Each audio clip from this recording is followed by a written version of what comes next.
자, 이사야 53장 1절에서 10절 말씀 다 찾으셨으면 한 목소리 읽어보겠습니다. 우리가 전한 것은 누가 믿었느냐? 여호와의 팔이 누구에게 나타났느냐?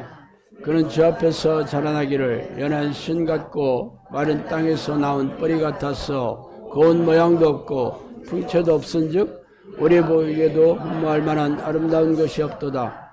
그는 멸시를 받아 사람들에게 버림을 받았으며 간고를 많이 겪었으며 질고를 아는 자라. 마치 사람들이 그에게서 얼굴을 가리는 것 같이 멸시를 당하였고 우리도 그를 귀히 여기지 아니하였도다. 그는 실로 우리의 질고를 지고 우리의 슬픔을 당하였거늘 우리는 생각하기를 그는 징벌을 받아 하나님께 맞으며 고난을 당한다 하였노라. 그가 찔림은 우리의 허물 때문이요 그가 상함은 우리의 죄악 때문이라. 그가 징계를 받음으로 우리가 평화를 누리고 그가 채찍에 맞음으로 우리는 나음을 받았도다. 우리는 다 양 같아서 그릇 행하여 각기 제 길로 갔거늘 여호와께서는 우리 모두의 죄악을 그에게 감당시키셨도다. 그가 곤혹을 당할 때 괴로울 때도 그의 입을 열지 아니하였으며 마치 투수장으로 끌려가는 어린 양과 덜 깎는 자 앞에서 잠잠한 양같이 그의 입을 열지 아니하였도다. 그가 곤욕과 신문을 당하고 끌려갔으나 그 세대 중에 누가 생각하기를 그가 살아있는 자들의 땅에서 끊어짐은 마땅히 형벌을 받을 내 백성의 허물 때문이라 하였으려. 그는 강포를 행하지 아니하였고 그의 입은 저짓이 없었으나 그의 무덤이 악인들과 함께 있었으며 그가 죽은 후에 부자와 함께 있었도다. 여호와께서 그에게 상함을 받게 하시기를 원하사 질고를 당하게 하였은즉 그의 영혼을 석권제물로 드리기에 이르면 그가 씨를 보게 되며 그의 날은 길 것이요 또 그의 손으로 여호와께서 기뻐하시는 뜻을 성취하리로다. 아멘.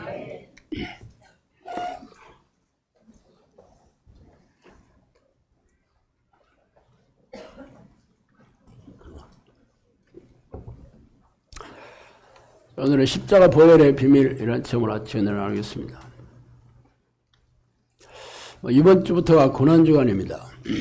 아주 고난주간은 교회에서 아주 중요하게 생각하는 절기죠.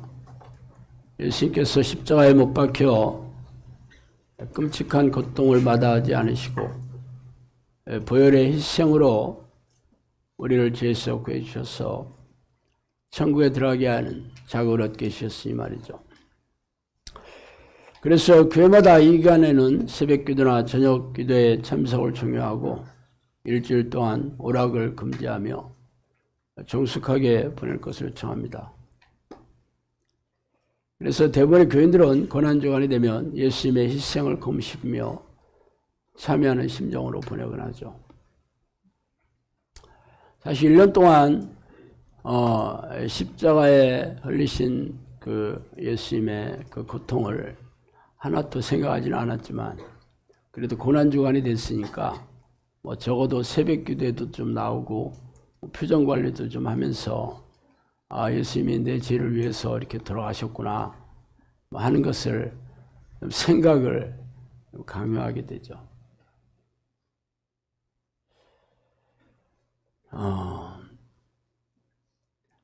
사실 예수님께서 흘리신 십자가의 그 사건은 기독교가 탄생하게 되는 아주 중요한 사건이 되었고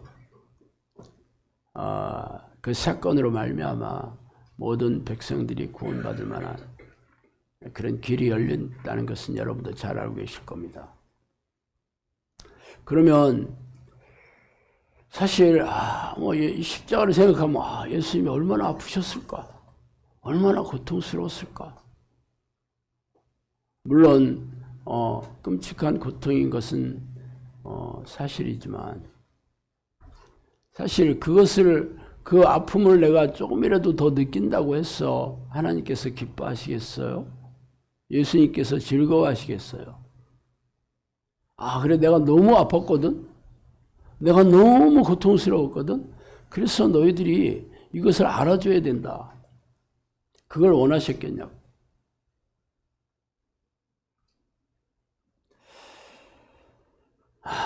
그래서 오늘은 십자가에 흘리신 예수님의 보혈의 의미에 대해서 무엇이 감춰져 있는지 한번 생각해 보도록 하겠습니다. 아시다시피 하나님, 여호와 하나님께서 이 세상을 지으시고 우주 만물을 다 창조하셨죠. 당연히 당신 하나님을 닮아서 지은 인간을 가장 기뻐하셨습니다. 하나님께서 우리와 같은 모습으로 하고 계시다는 것은 의심할 나위가 없습니다. 그렇지만 우리의 겉모양, 하나님의 겉모양만 닮아서 우리를 지으신 게 아니고 우리의 영혼이나 우리의 마음이나 우리의 내장, 폐부까지도 그분들 닮아서 지으셨거든요. 그래서 하나님은 자신과 똑같이 우리가 생각하고 말하고 그러한 성품을 가지고 당연히 살아가기를 원하죠. 그게 하나님의 뜻이에요. 그게 하나님이 우리를 창조하신 목적이라고. 창조 목적. 그래서 그의 뜻대로 살지 않는다면 하나님께서 가장 슬퍼하시고 고통스러워하시고 분노하시겠죠. 내가 만든 내 자식이, 내가 지은 내 새끼가 내 말을 안 듣는구나, 나를 거역하구나 할 때 그분은 너무 분노하십니다. 그런데 안타깝게도 그런 일이 현실이 되었죠. 첫사람을 만든 아담. 아담이란 말을 내가 히브리어로 사람이라는 뜻이라고 얘기했죠. 사람을 만드셨는데 너무 좋았어요. 세상을 지으실 때는 그냥 좋았다 한 번 얘기했는데 사람을 만드실 때는 좋았다라고 연발하셨습니다. 얼마나 기뻐하셨는지 몰라. 여러분이 자녀를 낳았을 때 기쁜 건 저리 가라겠죠. 그래서 하나님께서는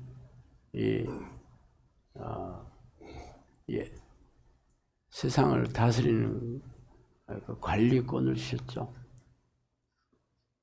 그리고 그가 혼자 있는 게 너무 외로울 것 같아서 또 짝을 만들어 주신 게 하와죠. 행복한 가정을 이루게 해주셨어요. 그런데 안타깝게도 아담은 사탄의 유혹에 빠져 죄를 짓게 됐죠. 죄라는 것은 하나님께서 싫어하는 모든 게 죄인데 아담에게 하신 명령은 여러분 잘 알다시피 에덴 동산에 있는 모든 나무의 열매는 따먹되 너와 나의 신분의 차이를 알 수 있는 증거 하나로 동산 중앙에 있는 선악을 알게 하는 나무의 열매는 따먹지 마라. 이게 뭐 특별히 그 선악과 안에 무슨 대단한 무슨 엄청난 뭐 능력이나 뭐 비밀이 숨겨져 있어서 그런 건 아니에요. 뭐 그것을 먹으면 뭐 물론 사탄이 눈이 밝아져서 너도 하나님처럼 될 것이다 그렇게 얘기는 했지만 실상은 그 선악과 자체가 뭐 대단한 능력을 가진 거 있는 게 아니고 하나님께서 모든 것은 다 허용하셨지만 단 한 가지 하나님과 아담의 그 신분을 분별할 수 있는 징표로서 선악과를 따먹지 말라는 명령을 내셨죠. 한 개밖에 없었습니다.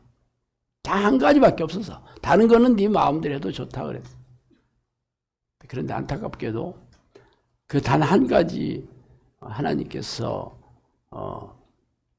금하신 명령을 위반하였기 때문에 결국은 하나님의 징벌이 아담과 하와에게 내려지게 됐죠. 창세기 3장 16절 19절 있는 말씀입니다.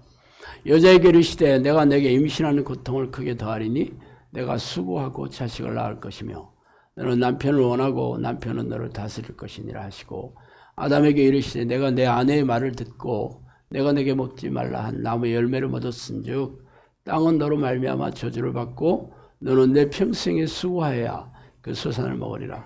땅이 내게 가시던 불과 엉겅 귀를 낼 것이라.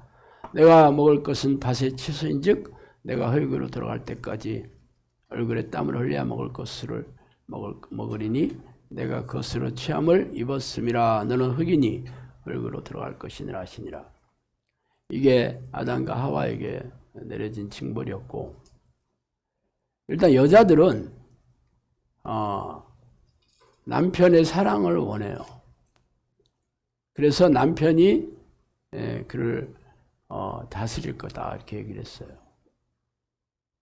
좋은 남편을 만나면 좋겠지만 안 좋은 남편을 만나면 어떻게 돼?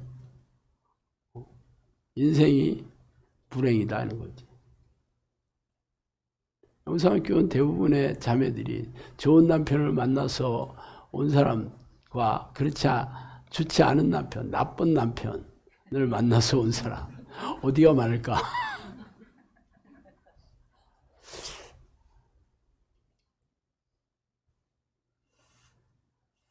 대부분 여자들은 결혼하기 전보다 불행하게 살게 됩니다. 남편 잘못 만나서 그랬다 하는 것도 아주 중요한 부위를 차지하죠. 근데 문제는 여자나 남자나 결국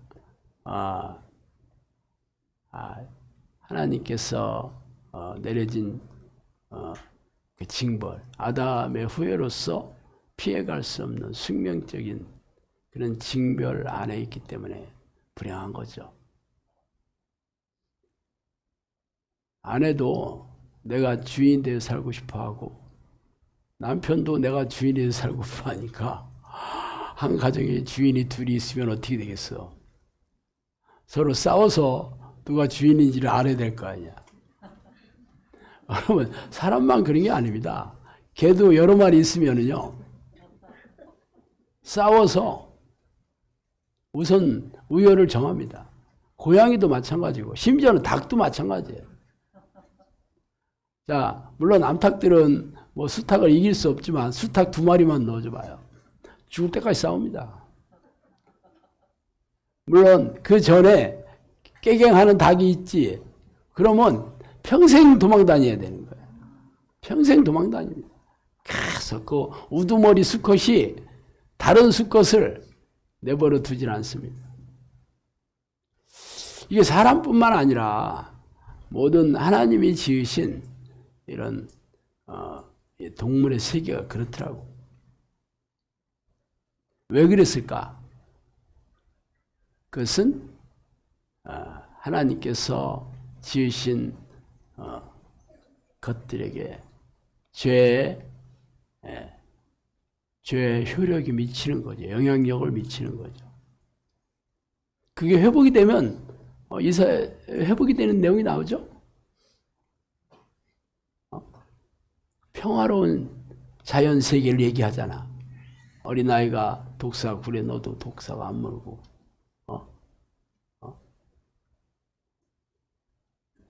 사자가 양과 같이 놀고 눕고. 이건 우리가 상상할 수 없는 일이죠. 원래 하나님은 그렇게 지으신 거예요. 그런데 아담이 범죄하였고 아담이 관리하던 모든 이 세상이 죄의 영향력 하에 있게 되니까 동물들조차도 마귀의 본성을 가지고 싸우게 되는 겁니다. 어쨌든 가정도 불행하게 되지만 남자는 먹고 사는 평생 일해서 먹고 살아야 되는데 그게 땀을 흘려야 먹고 산다는 건 뭐예요? 그것은 그 노동이 고통스럽다는 거죠. 왜? 그 땅에는 엉겅퀴와 가시가 날 것이다. 가시덤불이 날 것이다. 생산성이 없는 땅입니다. 그건 뭐랄까? 꼭 뭐 농부에게만 해당되는 얘기가 아닙니다. 모든 사람들은 무엇을 하든지 이 먹고 살려면 고통이 따르게 될 것이다. 생산성이 없는 일을 하게 될 것이다. 사실 하나님께서 지으신 모든 것들은 생산성이 아주 놀랍습니다. 벼 한 톨을 심으면 수천 개의 벼가 열리잖아요. 그죠? 여러분, 우리가 여기 텃밭에서 야채를 심는데 가지를 우리가 한 10포기 정도 그렇게 묘목을 심거든요. 그럼 우리 수백 명이 먹고 남습니다, 항상. 얼마나 가지가 항상 많이 열리니까. 그래서 너무 많아서 가지라고 친 거예요. 따라가면 이제 가지. 푼 거예요. 그만 따라 이거야. 하도 많으니까. 몰랐지? 그런데 사람은 안 그래요. 사람은 뼈 빠지게 일해도 먹고 살기 쉽지 않습니다. 조선시대에 굶어 죽는 사람이 널렸습니다.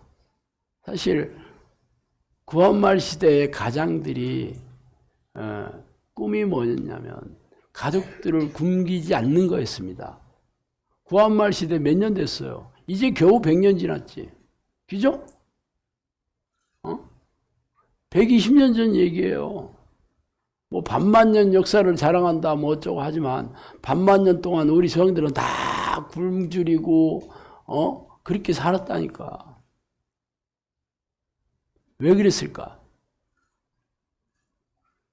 우리 조상 아담의 지은 죄의 대가가 그 우리 DNA 안에 계속, 그게 뭐 저주라는 뜻은 아닙니다. 숙명이라는 뜻이죠. 운명이라는 뜻이에요.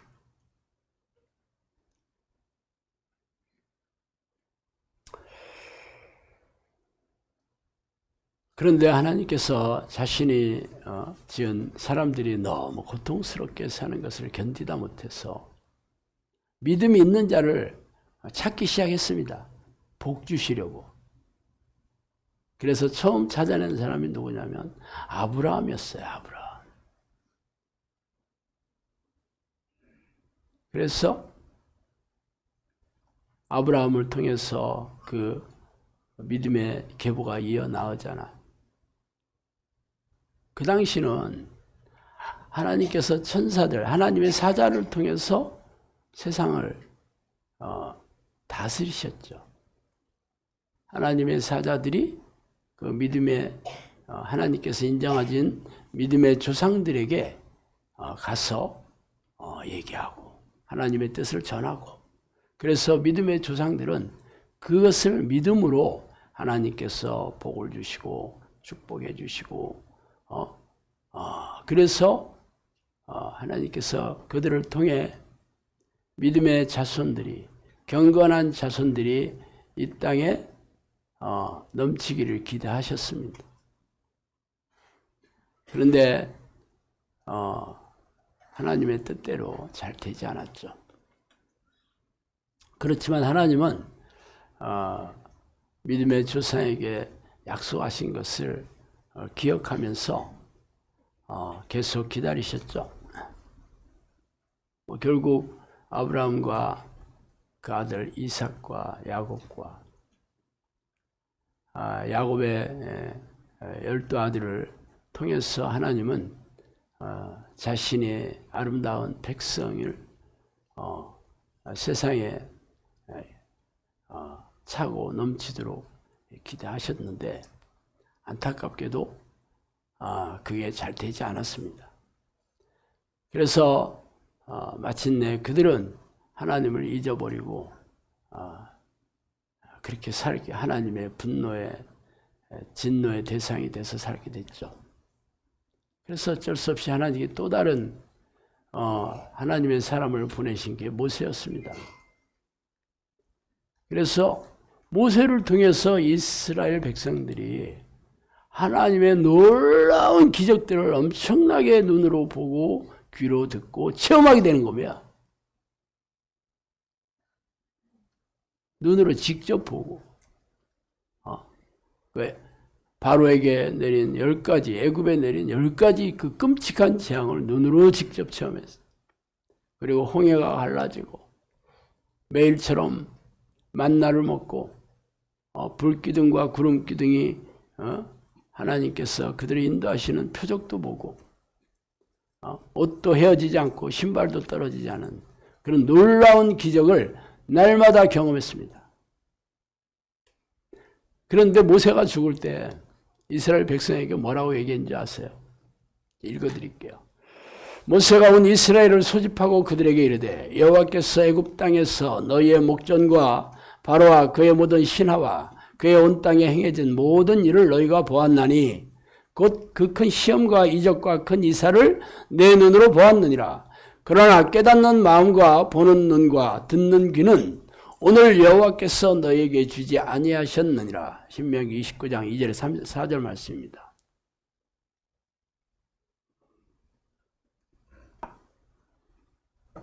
뭐라고 얘기하냐면 너희들이 수많은 기적을 경험했어도 너희들이 그것을 봐도 깨닫는 마음도 없고 보는 눈도 없고 영적인 눈을 얘기하겠죠. 하나님을 아는 눈이 없고 하나님을 음성을 듣는 귀를 주지 않았다 이렇게 얘기합니다. 이게 문제였어요. 그러니까 하나님이 살아계신 것들 경험 눈으로 수도 없이 봤더라도 깨닫지를 못해. 여러분 사사기를 보면 하나님께서 이스라엘 그 사사라는 말이 원래는 그 재판관이라는 뜻입니다. 하나님께서 그 당시에 지도자로 삼으신 이들을 계속 보내주셔서 이스라엘 백성들의 고난을 통해서 하나님께 돌아오는 그 믿음을 돌아오기를 원했지만 결국 그때뿐이었어. 항상 그때뿐이었어. 그러니까 죄의 대가를 지불하면서 고통스럽게 살았죠. 신명기 28장 말씀에 축복과 저주 두 가지가 가장 나오잖아요. 하나님께서는 내가 만일 이 책에 기록한 이 율법의 모든 말씀을 지켜 행하지 아니하고 내 하나님 여호와라 하는 영화롭고 두려운 이름을 경외하지 아니하면 여호와께서 내 재앙과 내 자손의 재앙을 극렬하게 하시리니 그 재앙이 크고 오래고 그 질병이 중하고 오래일 것이라. 그렇게 얘기하였어요. 여호와께서 내가 두려워하던 애굽의 모든 질병을 내게로 가져다가 내 몸에 들어붙게 하실 것이며 또 율법책에 기록하지 아니한 모든 질병과 모든 재앙을 내가 멸망하기까지 여호와께서 내게 내리실 것이니 너희가 하늘의 별같이 많을지라도 내 하나님 여호와의 말씀을 청종하지 아니하므로 남은 자가 얼마 되지 못할 것이다. 신명기 28장 58절 62절 말씀입니다. 결국 하나님의 말씀, 하나님의 뜻에 순종하지 않으면 지옥을 경험하며 살게 될 것이다. 이 얘기. 재앙을 경험하며 살게 될 것이다. 아무리 하나님이 살아계시고 기적을 경험해도 하나님의 뜻을 순종하지 않아요. 근데 문제는 하나님께서 깨닫는 마음과 보는 눈과 듣는 귀를 주지 않으셨다는 게 문제예요. 이게 왜 구약시대 그 이스라엘 백성들이 하나님의 놀라운 기적을 수도 없이 경험하면서도 끊임없이 죄를 짓고 하나님을 진노케 한 원인이 하나님께서 깨닫는 마음을 안 주시고 그게 모세가 말한 얘기가 그대로 이사야에 말씀하시잖아요. 여호와께서 이르시되 가서 이 백성에게 이르기를 너희가 듣기는 들어도 깨닫지 못할 것이요 보기는 보아도 알지 못하리라 하여 이 백성의 마음을 둔하게 하며 그들의 귀를 막히고 그들의 눈이 감기게 하였다. 염려하건대 그들이 눈으로 보고 귀로 듣고 마음으로 깨닫고 다시 돌아와 고침을 받을까 하느라. 이렇게 얘기하시다니까.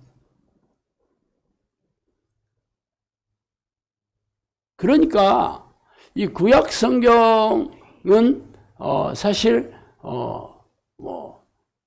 이스라엘 백성들에게 행하신 하나님의 그 역사가 기록된 책인데 결국은 그 아브라함의 혈통인 이스라엘 백성일지라도 놀라운 기적을 경험했을지라도 하나님께서는 작심하시고 깨닫는 마음을 안 주고 보는 눈을 안 주고 보는 귀를 안 주셨다는 거예요. 그래서 탁월한 믿음을 가진 소수의 사람들만 천국에 갈 수 있었어요. 아브라함의 혈통이었는데도 다윗의 자손이었는데도 불구하고 하나님께서 처음부터 그냥 너희들은 내가 아브라함에게 약속했고 야곱에게 약속한 그런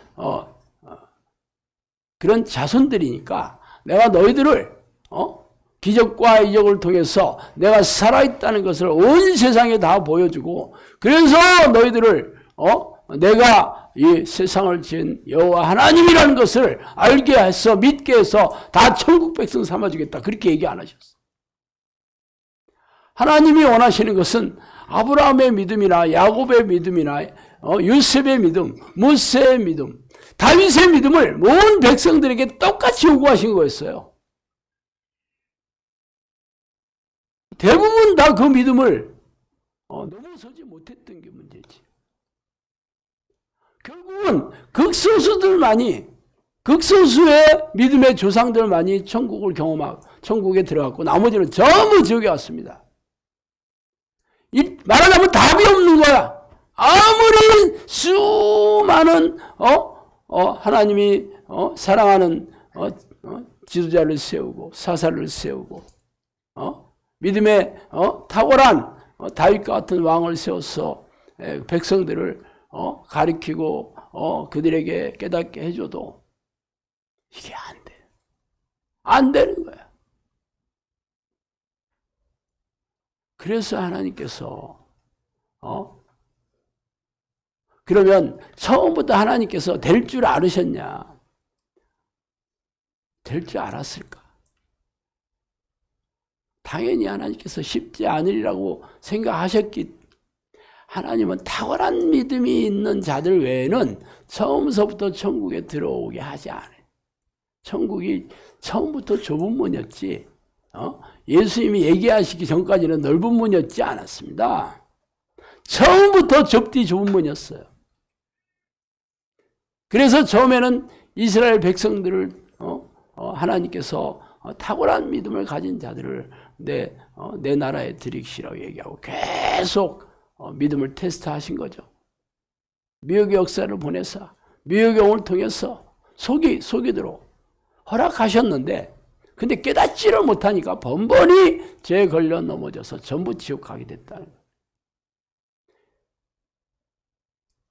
그래서 하나님께서는 이 문제를 해결하기 위해서 구약 성경을 통해서 예수님께서 이 땅에 오실 것을 예언하셨고 어떠한 모습으로 오셔서 어떠한 사역을 하게 될 것을 예언하셨잖아요. 사실 이사야가 아주 구체적으로 예언을 이사야에게 예언을 통해서 알려졌지만 사실은 모세오경을 통해서도 한 선지자를 줄 것이다라고 얘기했어요. 그렇지만 그게 누구였든지 간에 그게 무엇이었든지 간에 대부분의 백성들은 이 깨닫지 못하고 항상 죄에 걸려 넘어져서 전부 지옥에 들어갔다는 거예요. 사실 예수님이 오시지 않았다면 이방인들에게는 단 한 명의 혜택도 못 받았죠. 이스라엘 백성들도 그렇게 천국 가기가 어려웠는데 이방인들은 말할 것도 없습니다. 예수님이 오실 때가 우리나라가 언제 정도였냐면 삼국시대 바로 전이에요. 고조선 그 시대예요. 그래서 그 신라 시대에 보면 그 십자가로 만든 돌 십자가가 발견되고 그러잖아요. 신라 시대.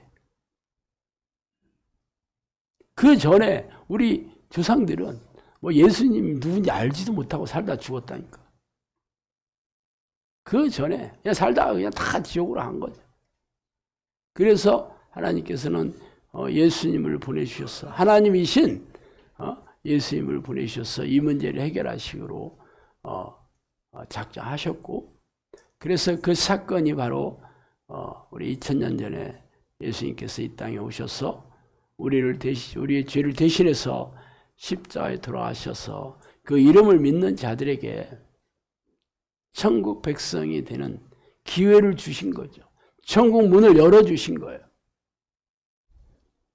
만약에 예수님이 오지 않으셨다 그러면 천국에 들어갈 수 있는 기회를 잡은 자들은 이스라엘 백성들밖에 없었고, 이스라엘 백성 중에서도 아브라함이나 모세나 다윗과 같은 탁월한 믿음이 아니면 들어갈 수가 없었습니다.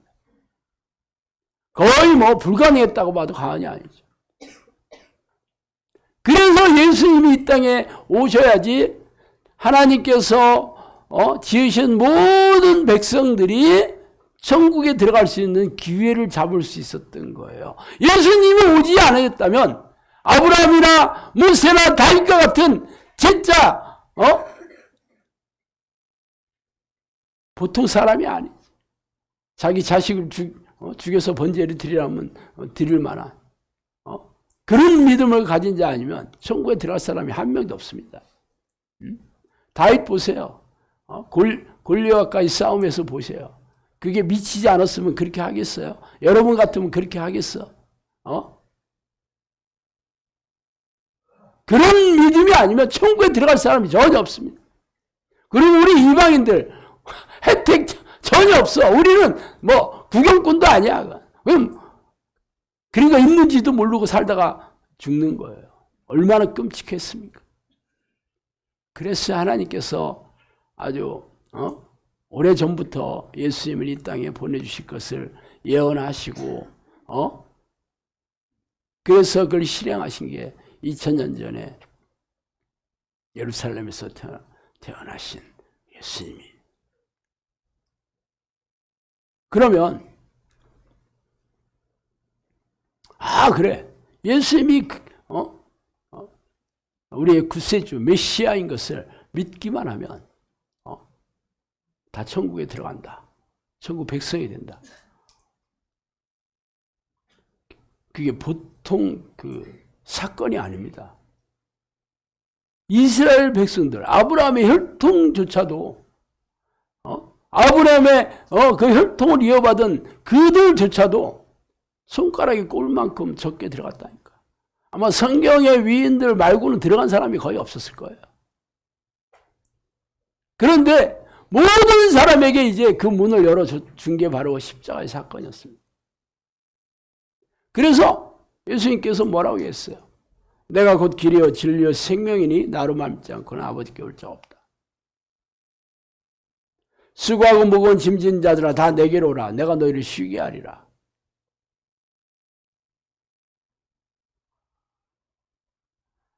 선포하셨죠.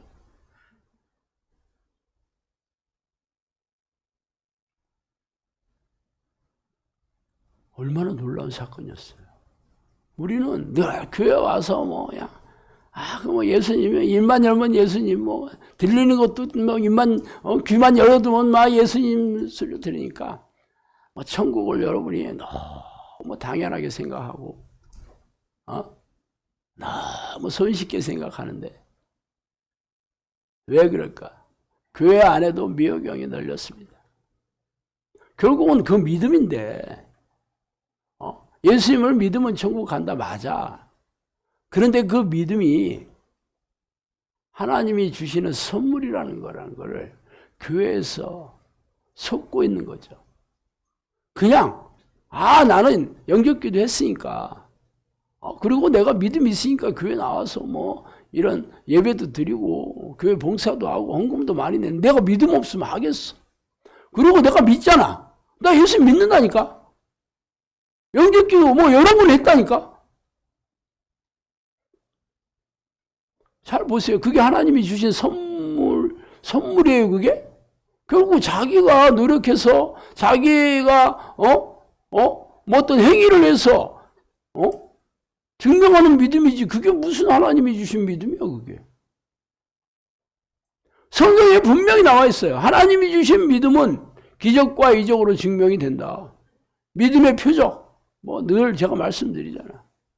마가복음 마지막 장. 믿음의 표적은 세방을 말하며 귀신을 쫓아내며 뱀을 집어올리며 무슨 독을 마실지라도 해를 받지 아니하며 병든 자에게 손을 얹으니 나와. 이게 믿음의 사인이에요. 이런 게 있어야 믿음 있는 사람이다. 네가 겨자씨만한 믿음만 있으면 기적과 이적이 일어난다. 네가 믿고 구하는 것마다 다 얻게 될 거야. 이게 하나님이 주신 믿음을 가진 자들에게 생겨나는 그 증명서가 이런 것들인데 전혀 그런 것을 경험하지도 못하고 그런 능력도 없으면서 자기 믿음이 있다고. 왜 그럴까? 깨닫는 마음이 없는 거죠. 이걸 못 깨달아. 성경을 읽으면서도 목사들도 못 깨닫고 신학교 교수도 그렇고 교인들도 그렇고 아무도 몰라. 아니 성경에 있는데도 못 깨달아. 왜? 하나님이 허락하지 않으신 거예요. 구약시대에도 허락 안 했는데 신약시대에는 허락하시겠냐고. 예수님이 오셔가지고 구원 받는 길이 아주 손쉬워진 건 사실이에요. 그렇지만 결국 구약시대에 요구했던 믿음과 신약시대에 요구했던 믿음은 똑같습니다. 하나님께서 아브라함에게 찾아오셔서 그랬잖아요. 아브라함이 하나님을 믿음에 그로 의로 여겼다. 먼저 믿음을 보이는 것을 보고 인정하신 거야. 이삭이나 야곱이나 다윗이나 모세나 똑같아요. 그 믿음이 있어야지 하나님의 백성이 되고 하나님의 자녀가 된 거였어요. 이 시대도 마찬가지. 신약 시대라고 아니야. 믿음을 보여야 되는 거야 이게. 아브라함에게 보였던 믿음을 아브라함이 보였던 믿음, 모세가 보였던 믿음을 우리도 보여야 되는 거지. 그런데 우리는 교회에서는 그런 걸 가르치지도 않고 할 생각도 없어. 왜 그래? 하나님께서 미혹 역사를 보내사 깨닫지 못하게 하셨어. 모세도 알았잖아. 너희들이 아마 내가 있을 때도 니들이 그렇게 하나님 말씀을 안 듣고 이렇게 죄를 밥 먹듯이 지었는데 내가 죽고 나면 니들이 하나님 말씀 잘 안 들 거라 알고 모세도 알아. 죽으면서도 얘기했잖아요. 모세도 하나님께서 너희들에게 깨닫는 마음 안 줬고 보는 눈도 안 줬고 듣는 귀도 안 줬다 그랬어. 이사야를 통해서도 얘기하잖아. 이스라엘 백성들에게 구약시대에 계속 얘기하고 있어요. 문제는 예수님이 이 땅에 오셔가지고 신약시대가 열렸는데 성령이 오신 이 시대가 열렸는데도 여전히 깨닫지 못하고 묘역사를 그들에게 보내 깨닫지 못하고 여전히 눈에 보이는 것만 믿고 귀에 들리는 것만 믿고 이런 일이 현대 교회에도 똑같이 일어나고 있다.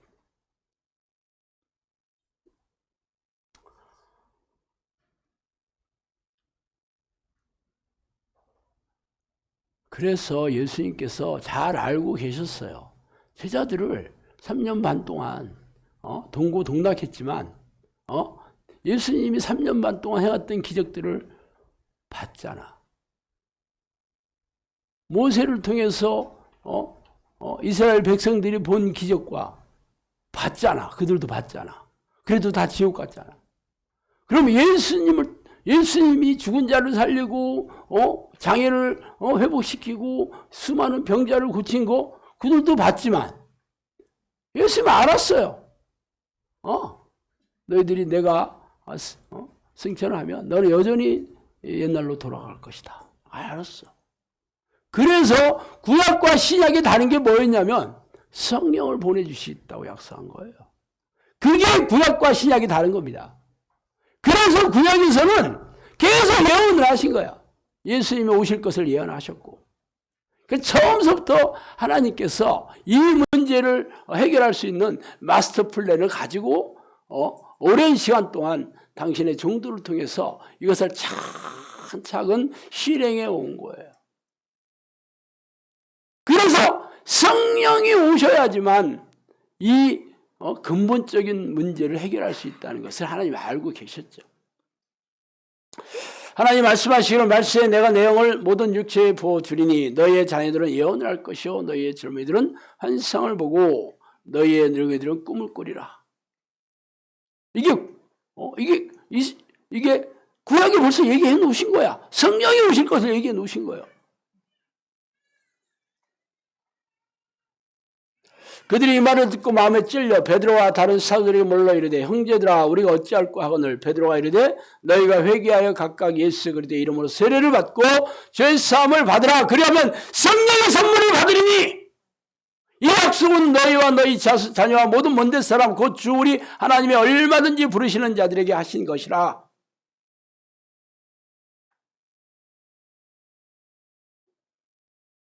잘 보세요. 너희가 먼저 회개해서 예수 그리스도의 이름으로 세례를 받고 죄 사함을 받았다. 여기로 끝나지 않습니다. 여기로 끝났다면 구약 시대와 다를 게 없어. 여전히 탁월한 믿음을 가진 소수의 사람들만이 천국 백성이 되는 거. 왜? 깨닫는 마음을 안 주시. 하나님을 알았음에도 불구하고 기가 막히잖아. 하나님을 경험했음에도 불구하고 계속 끊임없이 죄를 짓는. 그래서 우리가 이해를 못했는데 이해를 왜 못해?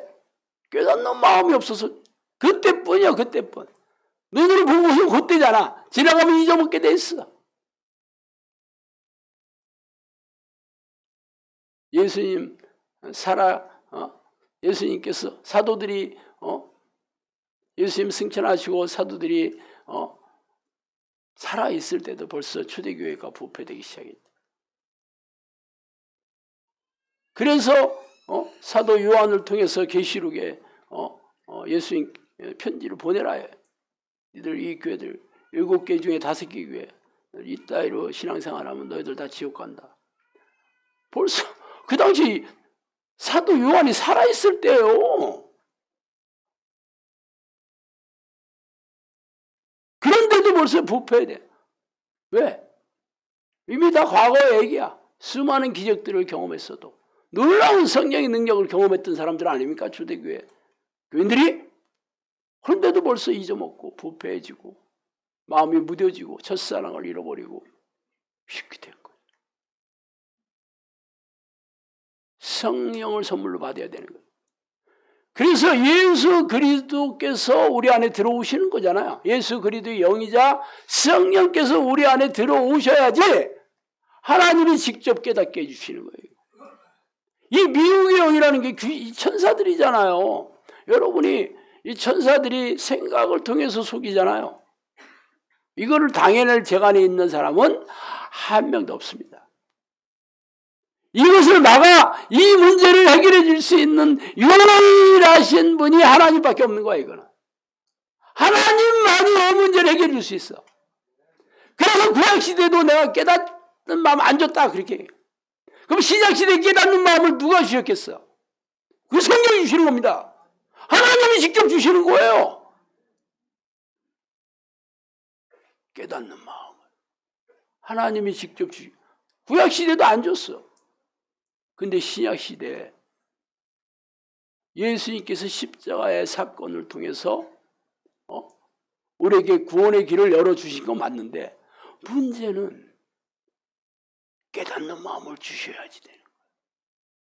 제가 전에 설교할 때 콘크리트 펌프카 얘기를 한 적이 있습니다.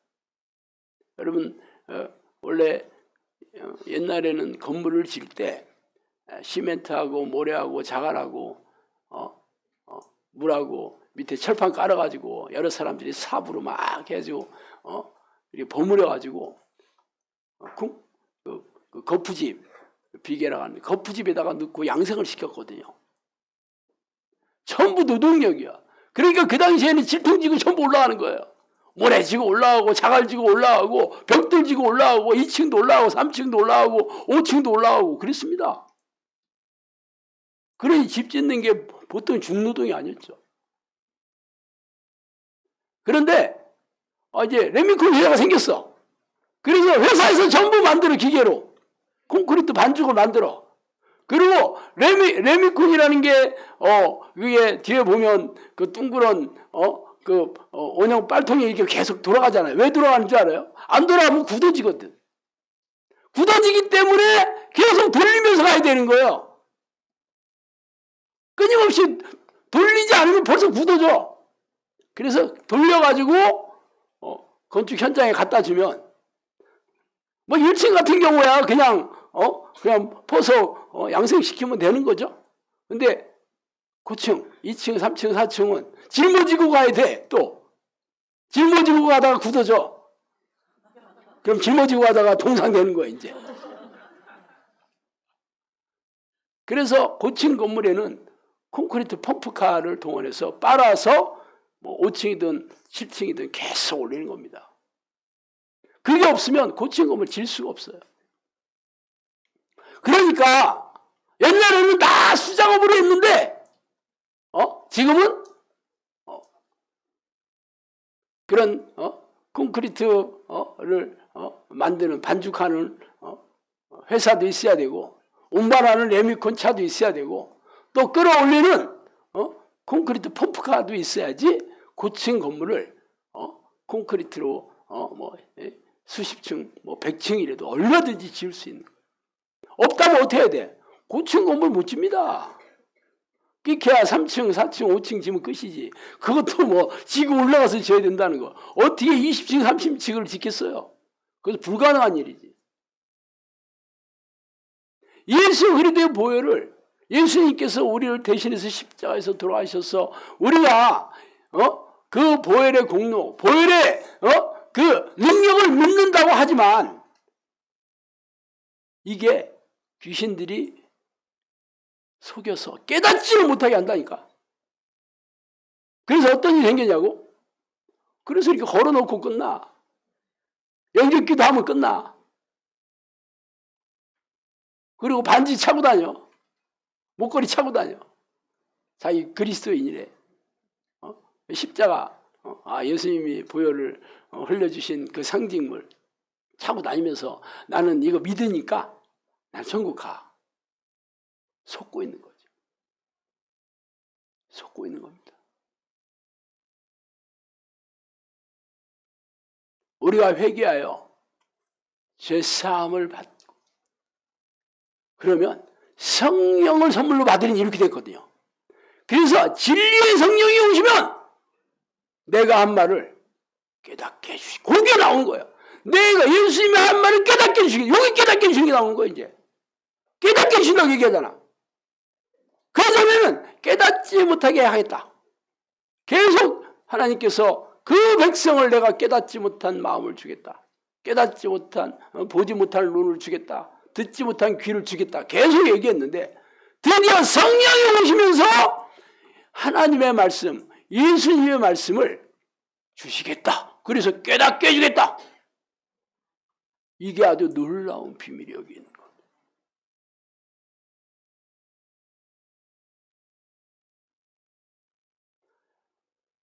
그래서 예수 그리스도가 십자가에서 흘리신 그 보혈이 콘크리트 반죽이라면 이것을 실어 나르고 고층 건물로 올라가게 하는 레미콘과 콘크리트 펌프카가 있어야지 건물을 짓게 되는 거죠. 없으면 고층 건물 못 집니다. 성령이 들어오셔야 돼요. 성령께서. 그래서 이는 물과 피로 임하신 이시니 곧 예수 그리스도시라. 물과 피로 임하신 분이 예수 그리스도고 물로만이 아니요 물과 피로 임하셨고 증언하시는 이는 성령이시니 성령은 진리니라. 증언하시는 이가 셋이니 성령과 물과 피라. 또한 이 셋이 합하여 하나니라. 요한일서 5장 8절 얘기합니다. 물은 죄를 우리가 씻어주는 걸 물이라. 피는 뭐 말할 것도 없죠. 예수의 보혈이죠. 그렇지만 이것을 증언하시는 이가 있어야 되는 거야.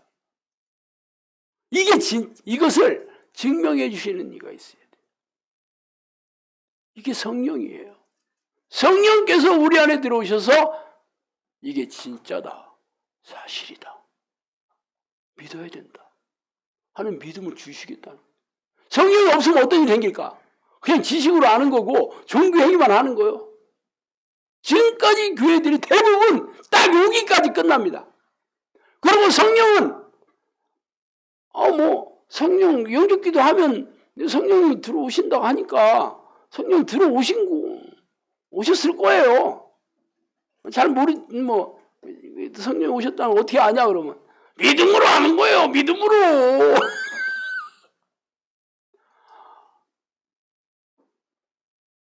말 같지도 않은 얘기를 그게 믿음의 말인 것처럼 둔갑해서 얘기를 하고, 그래서 믿음의 확신을 결코 빼앗기면 안 됩니다.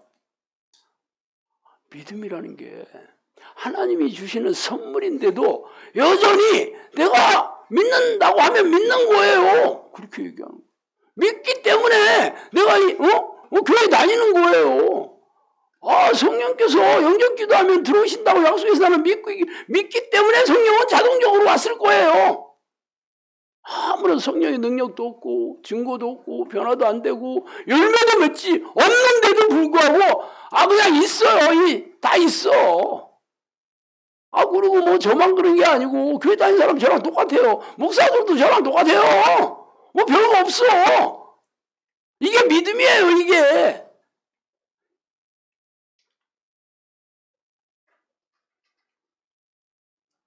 성경에서 아무리 떠들어도 깨닫지 못하기 때문에, 영적으로 눈이 감겨있기 때문에 예수님께서 2000년 전에 십자가에 피를 쏟아서 우리의 죄를 대신해서 죽어주셨지만 그냥 사건으로 끝난 거예요. 그 사건으로 끝났어. 그냥 2000년 전에 우리가 그것을 전하는 이들이 있었으니까 우리도 지금 알게 된 거야.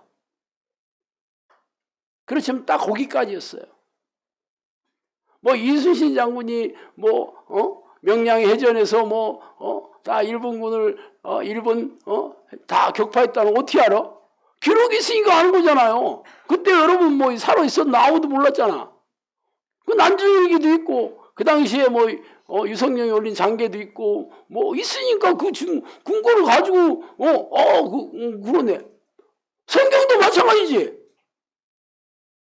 성경을 그 당시에 늘 예수님의 행적을 기록한 기록된 책이 지금까지도 하여튼 누군 전하고 지금은 또 번역을 해서 처음에는 헬라어로 썼다가 나중에는 라틴어로 썼다가 이제 계속 번역을 해서 이제 한글 성경도 오래 계셨지만 그냥 사실을 아는 것뿐이지. 그냥 그렇네요. 그런 일이 있었네. 그러니까 진짜냐 가짜냐도 지금도 많이 일어나요. 예수님이 인도에 가가지고 어린 시절을 보냈다는데 왜 그건 없어? 열 몇 살서부터 30살까지는 기록이 없잖아. 그때 인도에 가서 있었다니까 하고 막 영화도 찍고 그래. 다 하고 자기가 진짜라고 하는 거야. 뭘로 증명해? 성령의 능력으로, 성령의 열매로 증명하는 거예요. 초대교회 성령의 열매로 증명했잖아. 성령의 능력으로 귀신을 쫓아내고 병을 고치고 이게 믿음을 가진 자들의 표적이다 그랬어요. 너희들이 믿음만 있으면 기적이 일어난다 그랬어요. 근데 그런 거 없으면 지금도 아닌 거잖아. 그러니까 또 아니라고도 못하고 그건 뭐 초대교회 때만 있었던 일이다. 지금은 뭐 성경이 완성된 시대이기 때문에 그런 거 필요 없대 또. 그런 거 기적을 믿는 믿음은 또 위험하대. 뭐가 위험한지 모르겠어. 그러니까 위험하다 그러니까 사람들이 찝찝하잖아. 찝찝하.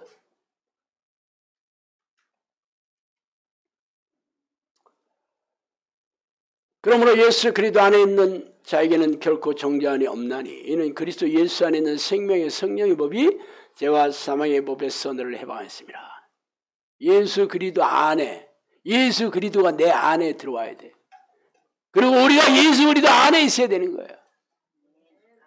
예수 그리스도가 예수님이 육체로 오셨을 때는 2000년 전에 30년 살다가 승천하였으니까 그 예수 그리스도는 다시 영으로 오실 수밖에 없죠 이제. 그래서 예수 그리스도 영이 성령이시잖아. 하나님이 영이자 예수 그리스도 영이자 성령이 삼위일체 하나님인 거예요. 그러니까 성령이 내 안에 들어오시는 거나 하나님의 영이 내 안에 있는 거나 예수 그리스도의 영이 내 안에 똑같은 말이잖아. 근데 우리는 하나님 안에 계시다 그러면 그래 있는 것 같아. 예수님 안에 있는 것 같다. 그것도 많이 들었거든 그건. 성령 안에 있는 것 같으면 글쎄 그거는 좀 거시기 안에 서 그 얘기 잘 안 해. 익숙하지가 않아요. 왜? 성령이 안에 있으면 성령께서 하시는 것이 내 안에 드러나야 되는데 없거든. 하나님 뭐 영이 안에 있다. 뭐 예수 안에 있다 그런 거는 내가 믿고 있으니까 지식으로 얼마든지 그것은 그냥 퉁칠 수 있는데 성령 안에 있다 그러면 이렇게 내가 무능하고 무기력하게 살 수가 없잖아. 그러니까 낯서는 거야. 그러니까 그 얘기 잘 안 해. 그리고 한다는 게 위험해. 이거는 미혹의 영이 계속 영적 잠을 채서 깨우지 못하게, 깨어나지 못하게 하는 겁니다. 이것을 성령께서 들어오셔서 깨닫게 해주셔서 깨워주셔야 되는 거예요. 그래서 예수 그리스도 안에 있는 자, 성령 안에 있는 자가 드디어 죄와 사망의 법에서 해방될 수 있는 거예요. 드디어 죄가 나를 더 이상 괴롭히지 못하게 하고 죄를 부추기는 귀신들이 나를 더 이상 공격을 못하고 유혹을 못하게 하게 되는 예수 그리스도 안에서 우리가 있을 때 성령이 안에 있을 때 그래서 우리가 이 기도를 하는 거예요. 이 하나님을 부르는 기도, 하나님의 이름을 부르는 기도, 성령 내주 기도가 얼마나 중요한 거 이게. 이것이 없으면 그동안 해왔던 모든 신앙행위들, 성경 지식들 다 물거품이죠. 다 물거품이야. 그 당시에 응답수 있었고 은혜도 있었고 해봐야 엄발에 오줌 넣는 거고. 그런 걸로 따지자면 이스라엘 그 모세의 같이 했던 이스라엘 백성들이 뭐라고 얘기했어? 아니 니들이 받은 게 뭔데? 초대교회 교인들이 뭐라 하겠어? 아니 그것도 니들이 그걸 가지고 어디서 포크레인 앞에서 삽질하고 있네. 딱 그러지. 안 그래? 당연히 포크레인에서 삽질하는 거지. 그걸 은혜 받은 걸로 그거 응답받은 거. 솔직히 세상 사람들도 그 정도는 다 있어요. 또 돈 좀 버는 거, 애들 명문대학교 들어간 거, 그게 하나님의 은혜라고 그러면 세상 사람들은 다 어디 다 찌질이 대학만 다 들어갔나? 아니잖아. 돈 버는 걸로? 또 병든 나선 걸로? 그 세상 사람들 병 하나도 안 났나? 돈 안 버나? 다 그지나?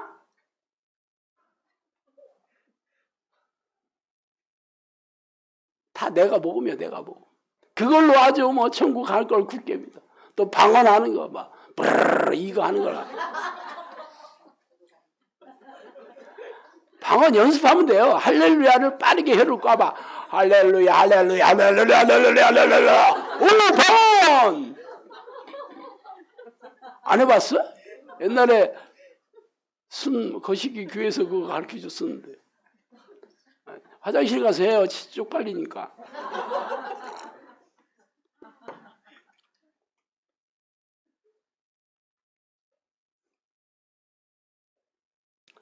진짜 이 성령이 내 안에 들어오시지 않으면 이 예수 그리스도의 보혈의 능력을, 보혈의 공로를 깨닫지를 못해. 성령님께서 성령이 내 안에 들어오셔서 예수 보혈의 예수 보혈을 가슴에 새겨주게 하신다 그러더라고. 가슴은, 그러니까 머리에서 믿음이 가슴에서 이게 머리에서 가슴으로 내려오는 거거든요. 머리에서 들어있다는 건 그냥 지식으로 아는 거고 가슴으로 내야지 이게 믿어지는 거예요. 이게 이 말이네. 그렇게 살아야겠네. 그렇게 안 살면 안 되겠네. 그리고 눈이 반짝반짝거리지. 그런데 아는 걸로는 그렇게 살 수가 없죠. 능력이 있어야 되는 거예요. 우리가 성경을 읽는 목적이 뭐 성경 지식을 쌓아둬서 남한테 자랑하려고 하는 것도 아니고 누구를 가르치려고 읽는 건 아니잖아요.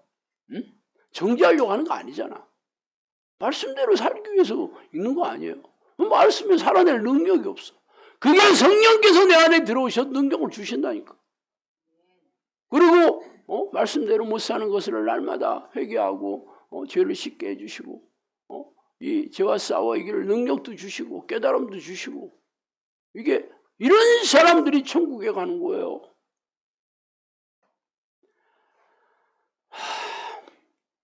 하여튼 영상교회에서 하는 기도가 하나님을 부르는 기도, 성령 내중에 하는 기도와 예수 피를 외치는 기도, 이 죄와 싸우는 기도, 회개하는 기도.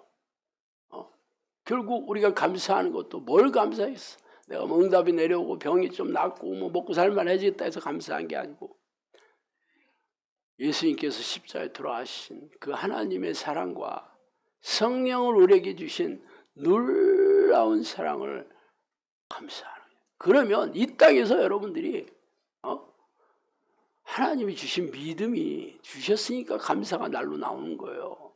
그동안 교회 다녔어도 결국은 지가 잘하는 거, 뭐 지가 원하는 거 해결된 거 감사한 그게 무슨 믿음의 감사예요. 진짜 믿음은 예수님께서 내 죄를 위해서 십자가에 돌아가신 그 보혈의 공로와 성령을 주신 거다. 이 두 가지가 하나라도 빠지면 안 되죠. 이게 감사가 나. 이게 성령이 주시는 하나님께서 깨달음을 주신 감사예요. 그러면 여러분이 여러분 마음을 상태로 보세요. 그런 사람들은 늘 마음이 평안하고 마음이 기쁘고 늘 자유함이 있고 그럴 거 아니에요. 여러분 마음을 보시오. 여러분 항상 어떤 마음으로 살아가고 있나를 보시라고. 아직 아니라면 미친 듯이 성령을 불러서 깨닫게 해달라고 해야지. 보혈의 능력을 깨닫게 해주세요. 보혈의 공로를 깨닫게 해주세요. 성경을 깨닫게 해주세요. 진리를 깨닫게 해주세요. 이거 나와야 되는 거잖아 이게.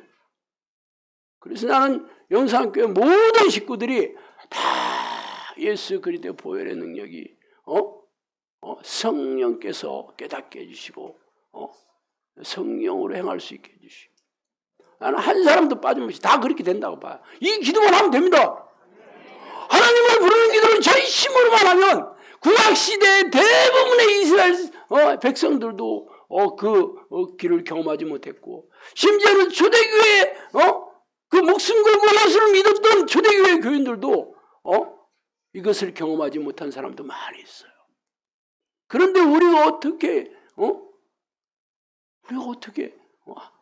하나님께서 이 놀라운 이 비결을 영상교를 통해서 알게 해주셔서 여러분이 최초의 혜택자잖아. 여러분이 제대로 성령의 사람이 되면 다른 사람도 혜택 받을 수 있겠지. 여러분의 입을 통해서. 근데 여러분이 여기서 끊겼다 그러면 여러분 중에서도 되는 사람 안 되는 사람 있고 거기서 더 이상 끝이에요 이제. 여러분이 얼마나 중요한가. 그래서 여러분을 부르신 겁니다. 이게 불을 일으키느냐 아니냐 그건 여러분에게 달려있는 거예요. 근데 여러분이 힘으로 하는 건 아닙니다. 성령이 여러분 안에 들어오시면 성령의 능력으로 전지전능한 하나님의 능력으로 이 일을 행하게 됩니다. 왜? 여호와의 열심으로 행할 것이니까. 기도하시겠습니다. 하나님 아버지 감사합니다. 하나님 우리가 오늘 고난주간 예수 그리스도의 보혈에 대해서 우리가 날마다 가슴에 새겨서 살지 못했던 이유가 성령께서 깨닫게 해주시는 그 깨달음이 없었음을 우리가 알게 되었습니다. 하나님, 성령님 우리 안에 들어오셔서 저희와 날마다 동행하여 주셔서 내가 하나님의 마음을 시원하게 하는 이 암울한 시대에 하나님, 기독교가 쇠락해지고 많은 세상 사람들이 기독교를 욕하고 비난하는 기독교의 혐오 시대에 하나님, 우리가 하나님의 나라를 회복시키는 그런 도구로 저희들을 사용하여 주시옵소서. 예수 그리스도 이름으로 기도합니다.